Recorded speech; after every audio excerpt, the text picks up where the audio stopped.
नमस्कार, मैं कौशल। स्वागत है आपका सच्ची बात विद कौशल में। और आप देख रहे हैं आपके अम्बेडकर एपिसोड 1। हमारे इस एपिसोड को देखने से पहले मैं आपको ये सुनिश्चित कर देना चाहता हूं कि ये एक कोशिश मात्र है डॉक्टर बी आर अम्बेडकर के बारे में बताने की। सदी के इस महानायक को कुछ घंटे और कुछ मिनटों में बांधना ठीक वैसा ही होगा जैसे कोई इंसान कहे कि ये देखो, मेरी मुट्ठी में मैंने हिमालय पर्वत को बंद कर लिया है। और ये आप भी जानते हैं कि ये मुमकिन नहीं है। हम आपको ये भी बताना चाहते हैं कि इस एपिसोड में हम किसी का महिमा मंडन नहीं कर रहे, परंतु हाँ, उस महामानव की कहानी ज़रूर बता रहे हैं जिसने इंसान को इंसान के बराबर चलना सिखाया, जिसने इंसान और इंसान के बीच में एक बराबरी की लकीर खींची। इस एपिसोड में बताई गई कुछ बातों से हो सकता है कि कुछ लोग आहत हों, परंतु ये सभी जानते हैं कि इतिहास को बदला नहीं जा सकता, परंतु वर्तमान को ठीक कर कर भविष्य की एक सुंदर नींव तैयार की जा सकती है। डॉक्टर बी आर अम्बेडकर का जन्म महू छावनी, मध्य प्रदेश में महार जाति में 14 अप्रैल 1891 को हुआ था। उनके जन्म के समय जाति व्यवस्था लगभग अपने चरम पर थी। ये वो काल था जब जानवर पूजे जाते थे।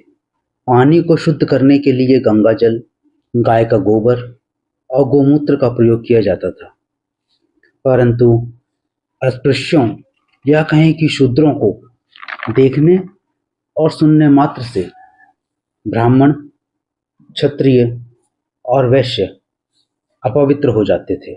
बालक भीम जब बड़ा हुआ तो उनकी माँ ने उनसे कहा कि भीम, केवल पढ़ने लिखने से ही इंसान अपना जीवन बदल सकता है। पिता आर्मी में थे, इसलिए स्कूल में आसानी से दाखिला मिल गया।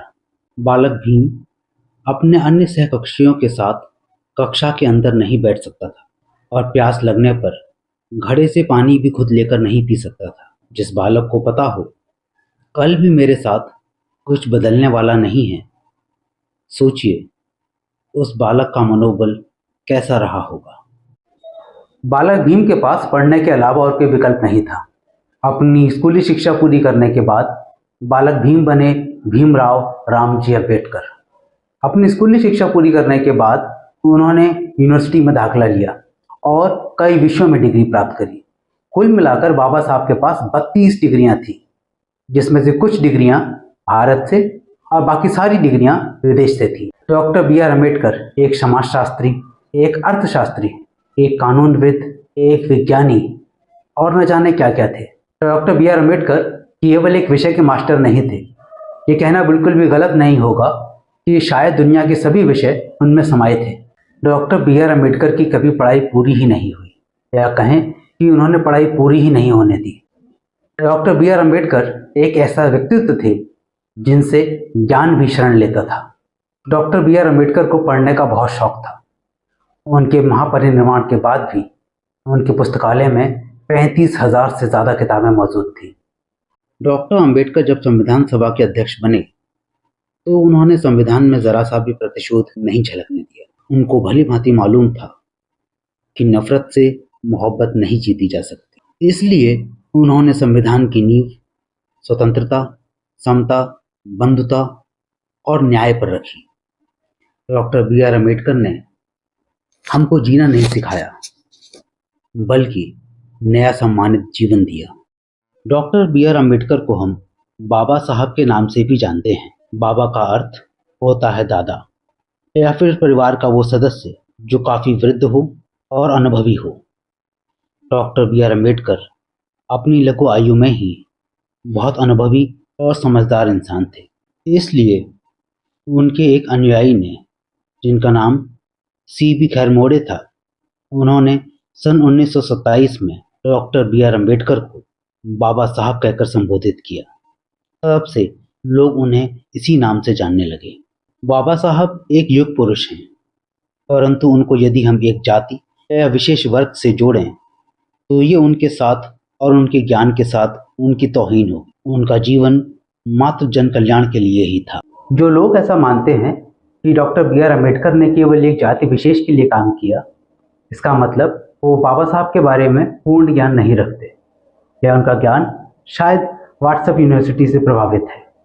डॉक्टर बी आर अम्बेडकर एक युग पुरुष हैं। इसलिए उनको किसी एक जाति विशेष से बांटना उनके ज्ञान की तौहीन होगी। इस एपिसोड में हम डॉक्टर बी.आर. अम्बेडकर के द्वारा किए हुए कामों का केवल नाम मात्र ले रहे हैं।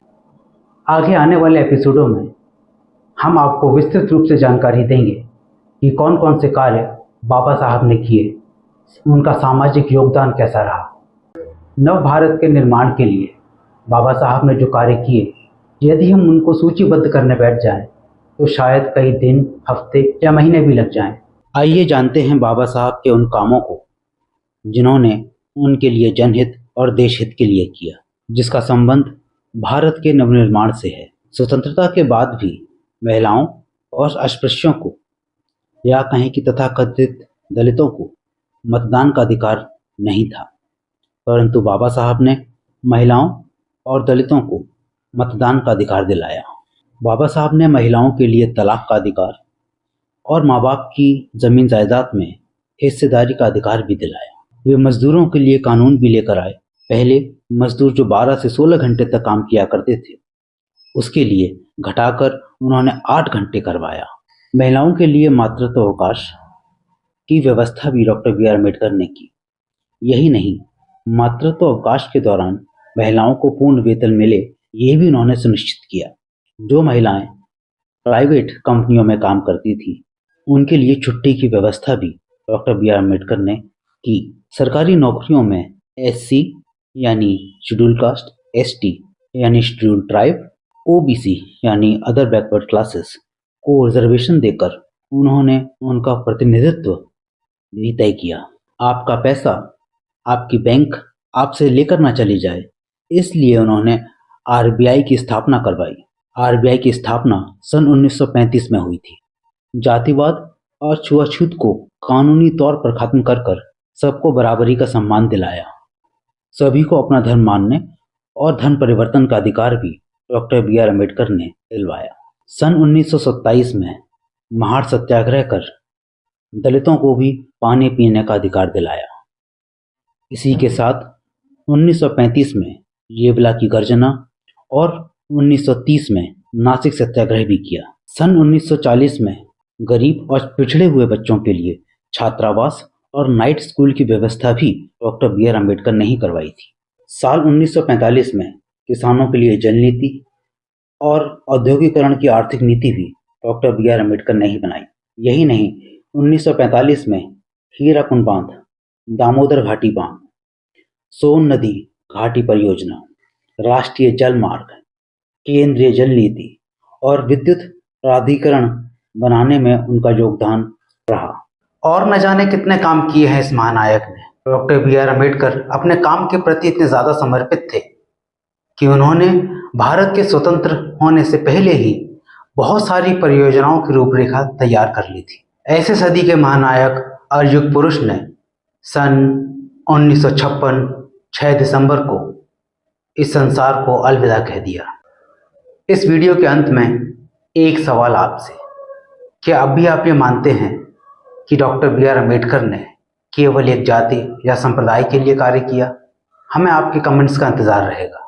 नमस्कार, आप देख रहे थे सच्ची बात विद कौशल।